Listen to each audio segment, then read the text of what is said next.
Hey there. So I have my friend Jack today, who's going to enjoy, I don't even know who this is. Oh, Freewheel Brewing Company's English IPA. It's actually a session IPA, so it's 4.8% alcohol by volume. Here's their beautiful logo.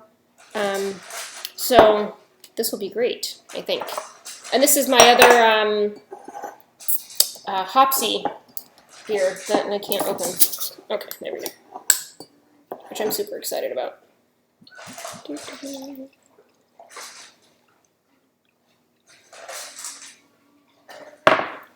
you. Okay.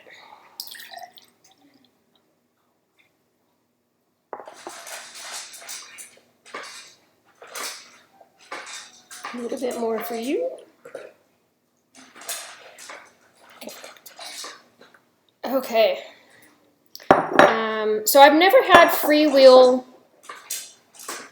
beer. Oh, in Redwood City. Yeah, I wouldn't drive to Redwood City to drink beer. But anyway, okay, so let's smell this. Honestly, I can smell that foam.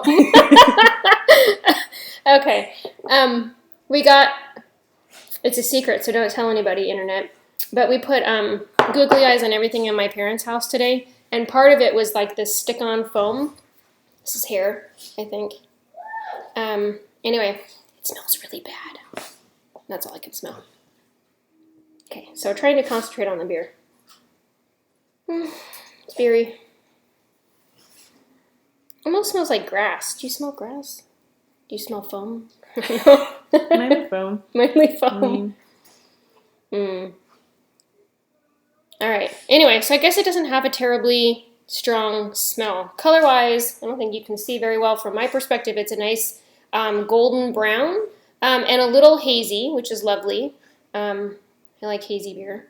And it didn't pour with a big head. And I looked at these notes before I started this and forgot to think about the head. So should be hazy. Oh, if it's a dry hopped version, unfiltered dry hop should be hazy. And it should have head that's an off-white color. So this didn't pour with a head, but that it was poured in this growler, which I feel like these aren't the best way to bottle your beers. It doesn't keep it super carbonated. So we'll forgive him for that. All right, flavor.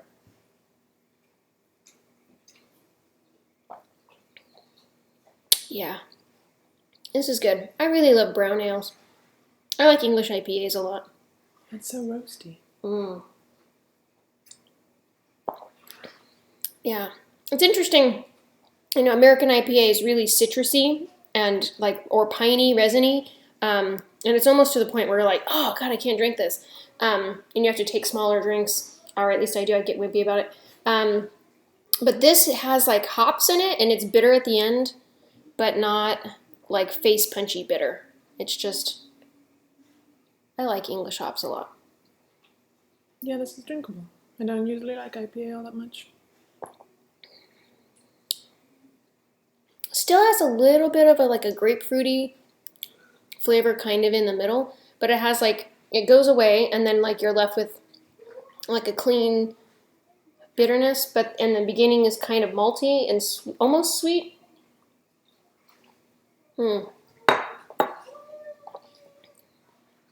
This is probably the most hoppy, American style hoppy English IPA that I've ever had, but it's still pretty drinkable. And it's only 4.8% alcohol by volume, so the range I think is 5 to 7.5. So this is low in alcohol, which is great for tonight. And while we're at it, we can talk about history. It says here that an English IPA accounts of its origins vary, but most agree that what became later known as IPA was pale ale prepared for shipment to India in the late 17 and 1800s. Now, I've heard people have said that that's actually not the case, but now that it's told so many times, I feel like we can't change that story. So apparently it's a pretty high sulfate water, and that made a very distinct flavor for this style as well, which is kind of cool. So the strength and popularity declined over time, and the style virtually disappeared in the second half of the 20th century. The name was often used to describe pale ales and bitters, not anything special. A lot of English beers are called bitters, or are bitter, even if they're not called that. And the style underwent a craft beer rediscovery in the 1980s, and what is described what is described in these guidelines. It's substantially different than an American IPA, but modern examples are inspired by classic versions, but shouldn't be assumed to have an unbroken lineage with the same exact profile. White Shield. I feel like I need to taste this now. White Shield is probably the example with the longest lineage, tracing to the strong Burton IPAs of the old and first brewed in 1829. So Worthington White Shield is highly recommended and listed as a commercial example for this particular style. So now I don't know. Now I feel like I have to taste that and know. Anyway, so this is very good. Mouthfeel-wise, it's pretty crisp. Like, it has a nice crisp, bitey carbonation to it, but still pretty. I'm going to say pretty heavy body. It says that it should be medium light to medium. I guess medium is subjective. Overall opinion? I like it. Drinkable? Good. There you go. So this is Freewheel Brewing Company out of Redwood City, California. Brought to me to work yesterday by Hopsy, which is amazing.